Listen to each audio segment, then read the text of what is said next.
It's the final word daily one-day internationals between England's men and New Zealand. We're here at the Rose Bowl where, Daniel, you and I spent quite a bit of time during the pandemic. It's all odd to return to a place like this. We're in one of those hotel balconies again where we stayed through that course of time as well. But we're not going to talk about that. We're going to talk about the game we've just watched, a rain-reduced one-day international where England went 1-1. Tell us how they did it in 30 seconds.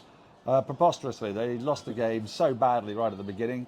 After a rain reduction, they'd taken them down to 34 overs. They were 8 for 3 in no time. They were 50 odd for 5. They were 100 and something for 6. Liam Livingstone was the star of the show for England. He got good support from Sam Curran and Liam and somebody else. 2 other people. We'll come to them shortly. They were very important.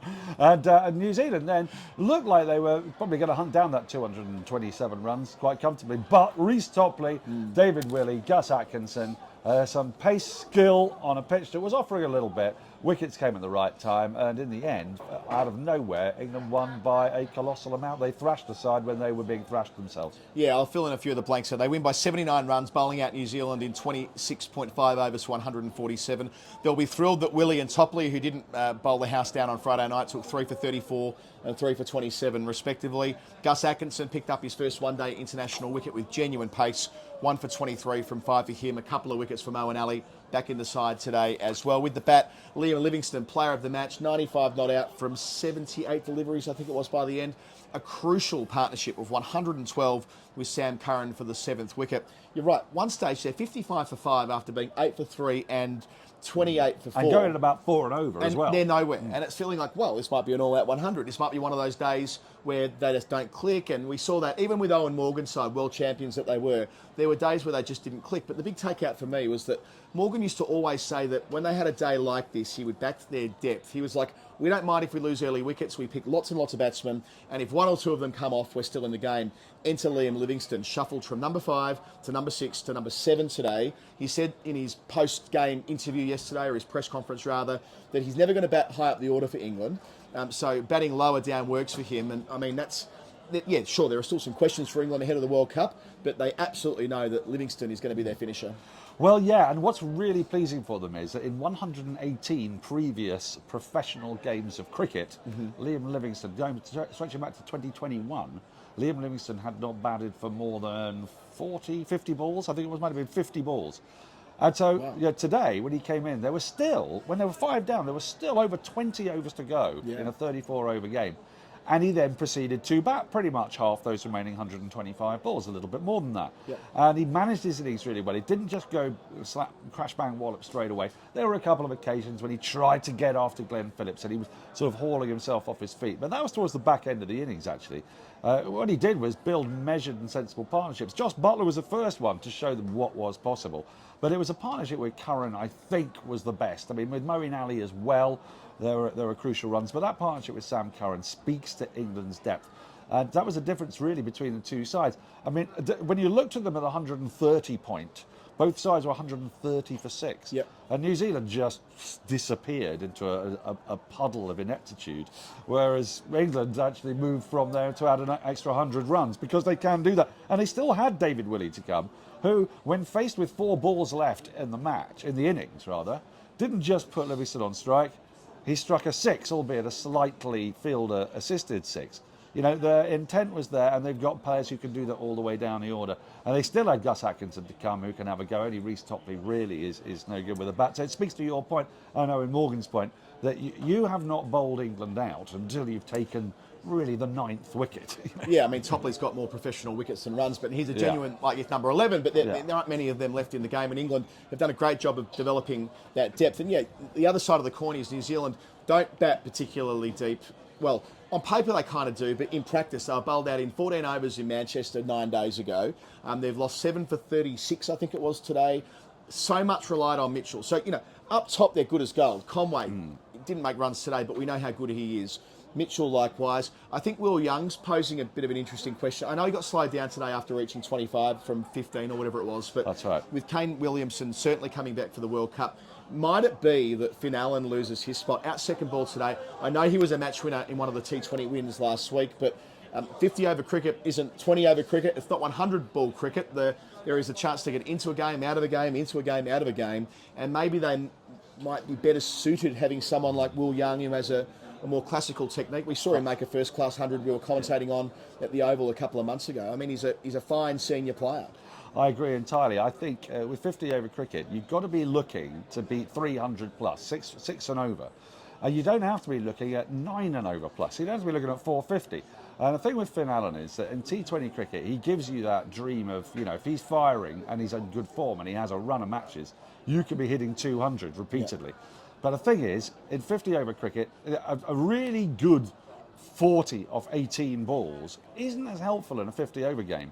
And he's got a propensity to get bowled, and I never really like it when your opening batter's getting a propensity for being bowled. Now, yeah, if he's getting bowled because he's swinging for the hills the whole time, it might be a bit different, but he's bowled today with a defensive shot to a ball that just went through the gate, hit middle stump. Not a really great sign.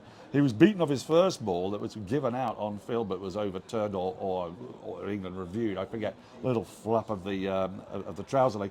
It just wasn't.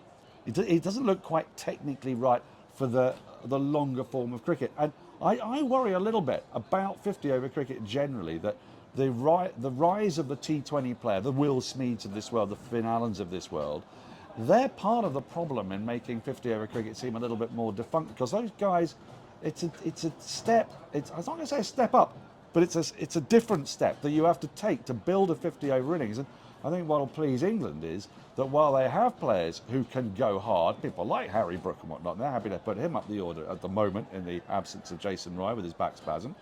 They do have batters who have played red ball cricket. Sam Curran plays red ball cricket for Surrey when he can. He constructs innings. He also plays T20 cricket, and here he played an innings that was born of the fact that he's played so many different formats. He's got shots for the occasion and for the moment, and that's something that I don't think Finn Allen necessarily does have. But what I do still believe, because I've tipped them to make the semi-finals of the World Cup, New Zealand, I think they've got enough really good batters. I really like Daryl Mitchell, and he proved again today why.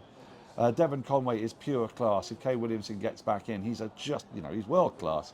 So, I don't think they're too far off today on a pitch that gave a little bit, did a little bit more, and it was a shortened game. It was 34 over cricket. I think that might have helped England a little bit, allowed their recovery to be a better recovery. In 50 over cricket, if they found themselves 55 for 5 and 103 for 6, are they going to end up posting the 320 odd, say, that New Zealand, you'd need to post against New Zealand over a 50 over period where their batters can play more conventionally within 50 over cricket? Yeah, and just turning to the bowling side of the ledger here as well, Trent Boult just straightens them up, doesn't he? I mean, 3 wickets in a hurry, 2 in 3 balls, including trapping Joe Root leg before for a second ball globe.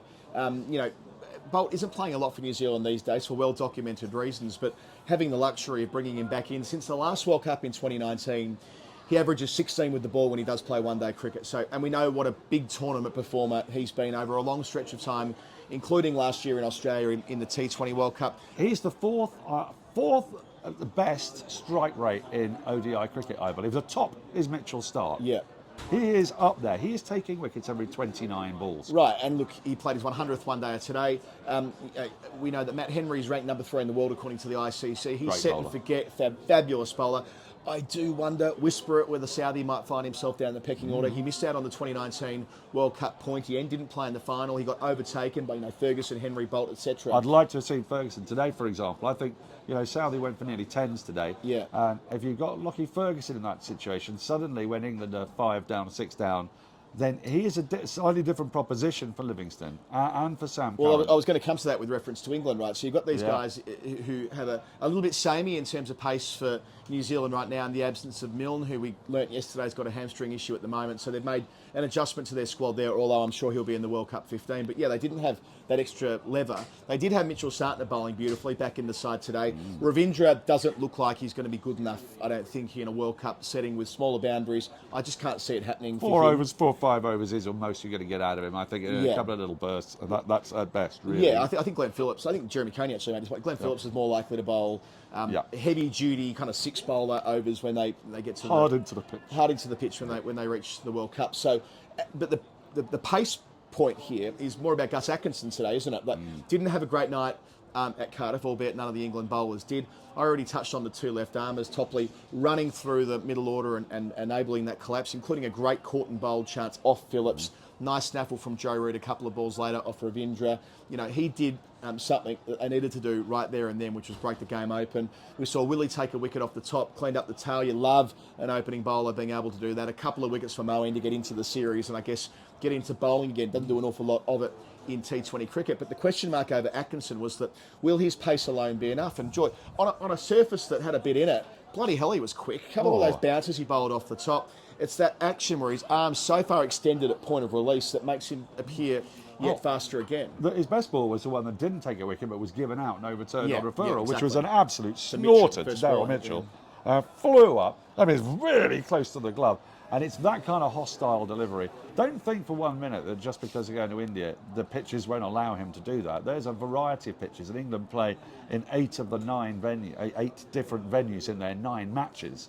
So they're going to play occasionally on pitches that have got that, and that extra pace is going to be really key. A couple other points to note before we get to the Hall of Fame. A great run out from David Willey. They'll love that. The way Willey batted and the way he fielded, and the way he cut runs off. He's a clever cricketer. He was fielding out on the rope but still cutting off.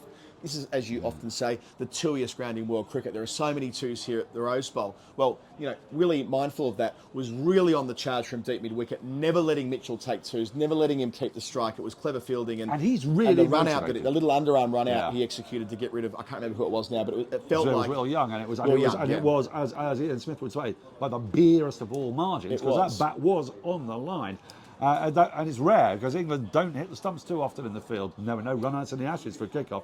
I think for Willey, the motivation is so strong, the disappointment of 2019 so great, that you can see he is giving everything in a series that actually some of the players don't feel like they necessarily are. I'm sure they are, but it's not such a big thing for... It isn't such a big thing for Ben Stokes. He knows he's going to be on the plate.